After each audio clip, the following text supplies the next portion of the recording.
তাদের জন্য আমাদের নির্ধারিত আসন। বাংলাদেশ জাতীয়তাবাদী দল বিএনপির দীর্ঘ প্রতীক্ষিত বর্ধিত সভা।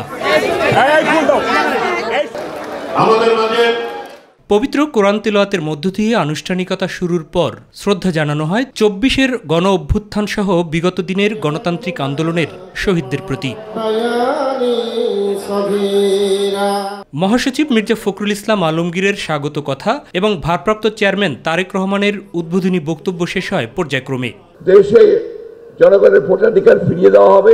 চিকিৎসাধীন থাকায় দেশনেত্রী বেগম খালেদা জিয়া আজকের এই গুরুত্বপূর্ণ সভায় উপস্থিত থাকতে পারেননি। এরপর হঠাৎই চমক। পূর্ব ঘোষণা না থাকলেও প্রধান অতিথি হিসেবে ভার্চুয়াল মাধ্যমে যুক্তরাজ্য থেকে যুক্ত হন বেগম খালেদা জিয়া। আল্লাহর কাছে হাজার শুকরিয়া আদায় করছি। যারা শহীদ হয়েছেন তাদের প্রতি আমি শ্রদ্ধা জানাচ্ছি। যারা আহত হয়েছেন তাদের প্রতি জানাচ্ছি আন্তরিক সমবেদনা।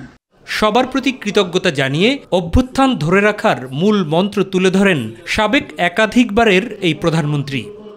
ক্ষুদ্র ক্ষুদ্র সংকীর্ণতা ভুলে দেশ ও জাতির বৃহত্তর স্বার্থে আমাদের কাজ করতে হবে। এখনো ফ্যাসিস্টদের দোসররা এবং বাংলাদেশের শত্রুরা গণ অভ্যুত্থানের মাধ্যমে প্রাপ্ত অর্জনকে নস্যাৎ করার জন্য গভীর চক্রান্তে লিপ্ত রয়েছে।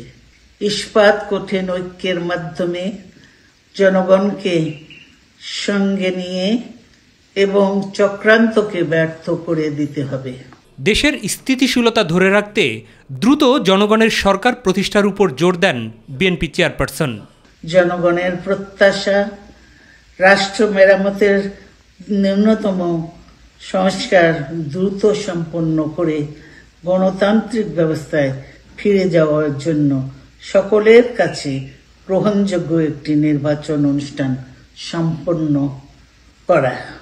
দলীয় আধ্যাত্মিক ও রাজনৈতিক প্রধানের নির্দেশনা নিয়ে দল এবং দেশ গঠনে মনোনিবেশ করার কথা জানান সর্বস্তরের নেতারা। আজকে একটা সুন্দর পরিবেশে বিএনপির একটা বর্ধিত সভা। স্লোগান সেটা হচ্ছে সুদৃঢ় ঐক্য, রুখে দেবে সকল ষড়যন্ত্র। সহযোগী হিসেবে কাজ করেছেন তাদেরকে যথাযথ মূল্যায়ন করা হোক। যে দিক নির্দেশনা দিবে সেটা আজকে সারা বাংলাদেশে ছড়িয়ে পড়বে। এর আগে জাতীয় সংসদ ভবন প্রাঙ্গণে ঢল নামে কেন্দ্র, মহানগর, জেলা, উপজেলা সহ সহযোগী সংগঠনের শীর্ষ নেতাদের। যে আশাকাঙ্ক্ষা, যে প্রত্যাশা যে আগামী দিনে একটি জনগণের সরকার প্রতিষ্ঠা হবে। এখন আওয়ামী লীগ যেহেতু প্ল্যান এ সুবিধা করতে পারে নাই, এখন তো প্ল্যান বি শুরু করেছে। আবার সেজন্য আমাদের সাবধান থাকতে হবে। এই সময়টাই আমাদের জন্য খুব গুরুত্বপূর্ণ। আমাদেরকে জাতীয় ঐক্য গড়ে তুলতে হবে।